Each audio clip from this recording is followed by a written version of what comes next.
மாநில கட்சிகளோடு ஒப்பிடுகையில் 19 மாநிலத்தில் ஆளும் கட்சியாக உள்ள பாரதிய ஜனதா கட்சி சராசரியை காட்டிலும் குறைவாகவே தேர்தல் பத்திரத்தை பெற்றுள்ளதாக பாஜக மாநில தலைவர் திரு அண்ணாமலை தெரிவித்துள்ளார். சென்னை விமான நிலையத்தில் செய்தியாளர்களை சந்தித்த அவர், திமுக தேர்தல் அறிக்கையில் பெட்ரோல் டீசல் விலையை 5 ரூபாய்க்கும் சமையல் எரிவாயு விலையை 100 ரூபாய்க்கும் குறைப்பதாக குறிப்பிடப்பட்டிருந்தது.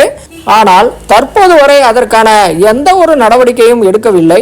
முன்னாள் அமைச்சர் ப. சிதம்பரம் முதலில் தமிழக அரசையும் திமுக அரசையும் கேட்டுக்கொள்ள வேண்டும்.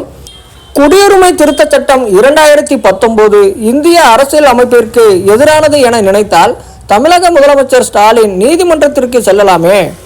முதலமைச்சர் ஸ்டாலின் செய்தித்தாள் கூட படிப்பதில்லை. குடியுரிமை திருத்த சட்டம் என்பது எல்லாராலும் ஏற்றுக்கொள்ளப்பட்டது. CAA என்றால் என்ன என்பது கூட முதல்வருக்கு தெரியவில்லை. 36 பக்கங்கள் உள்துறை அமைச்சகம் வெளியிட்டுள்ள குறிப்பை மாநில அரசுகள் படித்து முதலில் புரிந்து கொள்ள வேண்டும் என்றார். மேலும் தேர்தல் பத்திரத்தில் யார் அதிக அளவில் முதலீடு பெற்றுள்ளார்கள் என்பதை நன்றாக புரிந்து கொள்ளுங்கள். தமிழ்நாட்டில் கும்மிடி பூண்டியை தாண்டாத ஒரு கட்சி திமுக. அவர்கள் 600 கோடி ரூபாய் வாங்கியுள்ளார்கள். பாரதிய ஜனதா கட்சி 19 மாநிலத்தில் ஆளும் கட்சியாக உள்ளது. ஒப்பிட்டு பாருங்கள். சராசரியை விட குறைவாகத்தான் பாரதிய ஜனதா கட்சிக்கு தேர்தல் பத்திரங்கள் வழங்கப்பட்டுள்ளது. VCK தலைவர் திருமாவளவனுக்கு வலதுகரமாக ஆதவ் அர்ஜுனன் செயல்பட்டு வருகிறார். இவர் லாட்டரி அதிபர் மார்ட்டின் மருமகன். தேர்தல் பத்திரங்களை பெருமளவு வழங்கியது லாட்டரி விற்பனையாளர் மார்ட்டின். VCK மற்றும் திமுகவுக்கு பெருமளவு நிதியுதவி இவர்கள் மூலமாகத்தான் வழங்கப்பட்டுள்ளது. கோவையில் பிரதமர் மோடியின் ரோட் ஷோ தடுக்க திமுக அரசு முயன்றது. ஆனால் நீதிமன்றம் பாரதிய ஜனதா கட்சிக்கு ரோடு ஷோ நடத்த அனுமதி வழங்கியுள்ளது. பிரதமர் மோடியின் நிகழ்ச்சி கன்னியாகுமரியில் வெகு விமர்சையாக நடந்து முடிந்துள்ளது. உறுதியாக கன்னியாகுமரியில் தாமரை மலரும், மற்ற தொகுதிகளிலும் தாமரை மலர்ந்தே தீரும் என குறிப்பிட்டார். இந்திய அரசியல் சட்டத்திற்கு எதிரானது என்று முதலமைச்சர் நினைத்தால் அவரே உச்ச நீதிமன்றத்திற்கு MK ஸ்டாலின் என்கின்ற பெட்டிஷனரா போகக்கூடாது. ஏன்னா பல பேர் உச்ச நீதிமன்றத்துக்கு போய் தோத்துட்டாங்க. இது அரசியல் சட்டத்திற்கு உட்பட்டது. எந்த விதத்திலும் கூட அரசியலமைப்பு சட்டத்திற்கு எதிரானது. நம்முடைய முதலமைச்சர் என்ன, யார் இன்னும் பேப்பர் படிக்கல, யார் எதுவும் தெரியாது, நாமெல்லாம் இன்னும் கற்காலத்துல வாழ்றோம், அவங்க கட்சி நடத்துற ஒரே ஒரு சேனலை தான் எல்லாம் பார்க்கணும்னு வாய்க்கு வந்ததெல்லாம் உளறிட்டு இருக்காரு. அதெல்லாம் விட்டுட்டு முதலமைச்சர் வேறு விஷயத்துல கவனம் செலுத்தணும். CAA சட்டம் என்பது எல்லோராலும் ஏற்றுக்கொள்ளப்பட்டிருக்கக்கூடிய ஒரு சட்டம், யாருக்கும் எதிரானது கிடையாது. குறிப்பாக 2014 பத்தி நிறைய பேசியாச்சுனே, அது முதலமைச்சருக்கு அந்த அளவுக்கு இவர் CAA சட்டத்தை விடமாட்டேன் அந்த அளவுக்கு பேசக்கூடிய முதலமைச்சர் என்ன பதில் சொல்லுவீங்க? இந்திய அரசியலமைப்பு சட்டத்துல குடியுரிமை என்பது மத்திய அரசுடைய சப்ஜெக்ட். அது கூட தெரியாத ஒரு முதலமைச்சருக்கு எத்தனை பதில் சொல்லுவீங்கன்னா ஒரு வாரமா?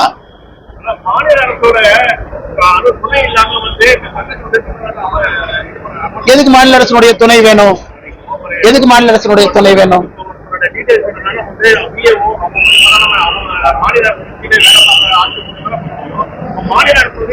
அப்படின்னு யாரு சொன்னாங்க? மத்திய அரசு டைரக்டா ஒரு போர்ட்டல் ஆரம்பிச்சு போஸ்டல் டிபார்ட்மெண்ட் தான் ஏஜென்சி தெரியுமானே. CAA சட்டத்தை படிச்சீங்களா நீங்க? அந்த 35 பக்கம் கொடுத்தாங்க. யாராச்சும் நண்பர்கள் படிச்சீங்களா? ஜேர்னலிஸ்ட் போஸ்டல் டிபார்ட்மெண்ட் ஒரு வார்த்தையை பயன்படுத்திருக்கீங்க, யாராச்சும் படிச்சீங்களா? பிரச்சனை யாரும் படிக்கிறது இல்லை, அரசியல்வாதிகளும் படிக்கிறது இல்லை, யாருமே படிக்கிறது இல்லை. அவங்க அப்படியே ஒரு பொய்ய சொல்றாங்க, அது உங்களையும் கேட்க வைக்க நிர்பந்திக்கிறாங்க. போஸ்டல் டிபார்ட்மெண்ட் என்கின்ற வார்த்தையில போட்டிருக்காங்க, கவனிச்சீங்களானே? திரும்ப திரும்ப கிளிப்பிள்ளை மாதிரி சொல்றேன். இந்த மாநிலத்துல அரசியல்வாதிகள் ஆளுகின்ற முதலமைச்சர் தயவு செஞ்சு மத்திய அரசு கொண்டு வந்திருக்கக்கூடிய CAA சட்டத்தை படிங்க. 35 பக்கம் உள்துறை அமைச்சரை வெளியிட்டிருக்கக்கூடிய அந்த ஸ்டாண்டிங் ஆர்டரை படிங்க. மாநில அரசுக்கு எங்க இதுல சம்பந்தம் இருக்கு? எதுவுமே படிக்கிறது. யாரோ துண்டுச்சீட்டுல எழுதி கொடுக்குறாங்க முதலமைச்சருக்கு, அதையும் திறந்து படிச்சுட்டு இருக்காரு. போஸ்டல் டிபார்ட்மெண்ட்டுக்கு அதில் நம்ம ரைட்ஸ் கொடுத்திருக்கோமா இல்லையா? போர்ட்டல் எப்படி ஓபன் பண்ணிருக்கோம்? போர்ட்டல் ஆன்லைனா ஆஃப்லைனா? எதுவுமே தெரியாம உங்க பாரு பேசினா எப்படி பதில் சொல்றோம்? மத்திய அரசுக்கு 100% அமல்படுத்துவதற்கான தகுதியும் ரைட்ஸ் இருக்கு. மாநில அரசுக்கு 0.001% கூட இதுல உண்மை கிடையாதுங்க. யாருன்னு கவலை தெரிவிச்சிருக்காரா? கவலை தெரிவிச்சு சொல்லுங்க. கவலை தெரிவிச்சு சொல்லுங்க, சந்தோஷம் தான். வேற என்ன? அவரு கவலை தெரிவிக்கிறாங்க. எங்க ஆட்சி நாங்க மாற்ற முடியுமானா? இந்திய மக்களுக்காக நடத்தக்கூடிய ஆட்சி. அமெரிக்காக்காரன், வெள்ளக்காரன், இங்கிலாந்துக்காரன், ஜெர்மன்காரன் இத்தனை காலமா அவன் தீர்மானிச்சா இந்தியா எப்படி நடத்தப்பட வேண்டும் என்று. இப்ப நாம் தீர்மானிப்போம் இந்த நாடு எப்படி இருக்கணும். அமெரிக்காரன் கவலை தெரிவித்தோன்னே நீ நாங்களும் போய் எங்கேயாச்சும் ரோட்ல படுத்து அழுவுமான? இந்திய மக்களுக்காக நடத்தப்படுகின்ற ஆட்சி. அப்ப இத்தனை காரமா காங்கிரஸ்காரன் அமெரிக்காரனுக்கு ஆட்சி நடத்தினானா? இந்த நாட்டுக்கு எது சரியோ அந்த திட்டத்தை நாங்கள் கொண்டு வருவோம். அது அமெரிக்காரன் கோச்சுக்க சொல்லுங்க. ஏன்னா வெள்ளத்தோலுக்கு வந்து பயந்து ஆட்சி நடத்தணுமா? சொல்லுங்க மேடம்.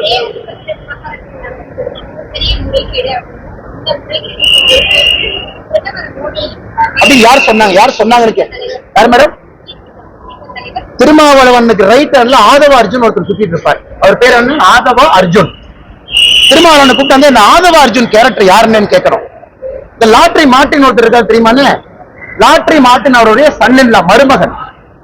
ஆதவ அர்ஜுனுக்காகத்தான் விசிகா திருமாவளவன் தலைகீழா பிளாஸ்டிக் சேர்ல உட்கார்ந்துருந்தார். எதுக்குன்னா எப்பயாச்சும் இந்த ஆதவ அர்ஜுனுக்கு ஒரு பொது தொகுதி வாங்கிடலாம். இதே ஆதவ அர்ஜுன் ஒரு வருடத்திற்கு முன்பு அறிவாலயத்தில் சுத்திட்டு இருந்தார். அவர்தான் MK ஸ்டாலின் அவர்களுக்கு communication adviser, social media adviser. அதனால இந்த ஆதவ அர்ஜுனை கூப்பிட்டு தம்பி ஒரு பிரஸ் மீட் கொடுங்க. ஏன்னா 2 கட்சியில் நீங்க சம்பந்தப்பட்டிருக்கிறீங்க. ஒன்று விசிகால சம்பந்தப்பட்டிருக்கீங்க, இன்னொன்னு ஆதவ அர்ஜுன் தம்பி இங்க சம்பந்தப்பட்டிருக்கீங்க. நீங்க யாருன்னு தமிழக மக்களுக்கு முகம் கொடுங்க. அதாவது திராவிட முன்னேற்ற கழகம் ஒரு மாநிலத்தில் கட்சி நடத்துறாங்க, 21 லோக்சபா இடத்துல நிக்கிறாங்க. எதுக்கு ஆயிரக்கணக்கான கோடி பணம் வேண்டும்? மம்தா பானர்ஜி இதே இந்திய கூட்டணியில ஒரு மாநிலத்தில் ஆட்சி நடத்துறாங்க. எதுக்கு 3300 கோடி ரூபாய் பணம் வேணும்? அதனால விசிகே திருமாவளவனுக்கு நான் சொன்னதை சொல்லுங்க. ஆனா இந்த ஆதவ அர்ஜுன் யாரோ உங்க பாக்கெட்ல இருக்காராமா, எடுத்து வெளியிட சொன்னாரு. மார்ட்டின் அவருடைய மருமகனாமா, அவரு மூலமா தான் உங்களுக்கும் திமுகவினுடைய 90% பணம் யார் மூலமா வந்திருக்குன்னு கேளுங்க.